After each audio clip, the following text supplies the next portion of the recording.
Pada Rabu sebutan gula muljaki terakhir.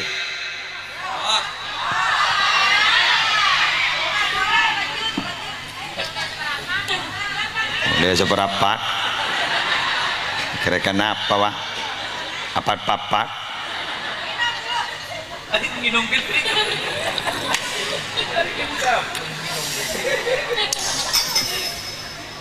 Deer geluai ngabeni pak nginom geloh.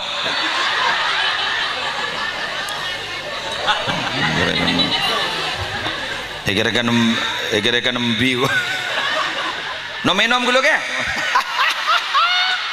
Oh, dereng ban nongko. La ilaha illallah. Ya Allah. Saya nggak tahu apa bini nembian mah. Nom minum geloh. Angkor iki ay. Pahdo rememun ke laki jadi kan ya Allah ngara oh ya Allah duh ada tahu sama doa Muhammad minum dulu ke ya Allah lebur ya keng dimma beda orang bengal garing bini kau tawa tak ada yang bini rejat mangko yuk bentang tingkap ber Sayyidina Umar ni mau libatkan toh setan buru libat kasih haram ya jin buru mangkat pun beda Roma ni kebanyakan jin ya itu oleh sen ban kiai Umarul Faruq kenyaman Sayyidina Umar le buru jin yuk keng setong bekto Sayyidina Umar takut semasuk ke dalam mah pola natokar ban bu nyai kan berarti ring bini ada saraan ban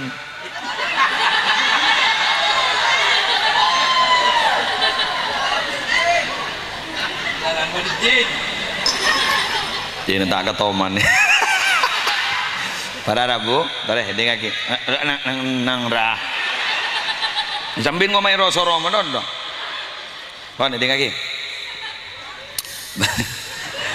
di samping guleban sambian Montero dikenang oleh masyarakat lagi bogi apa sambian jak kelopain mon tak beri indah pese tak beri indah tenaga tak beri indah ilmu ka orang jak kelopain umat Nabi Muhammad kak dinto doa akin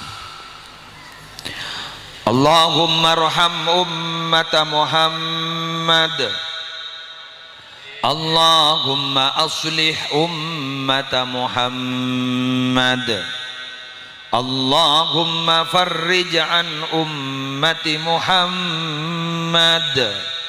Ini doa sering dipanjatkan oleh beberapa ulama termasuk dalam rotib Syekhana Khalil bin Abdul Latif Bengkalan.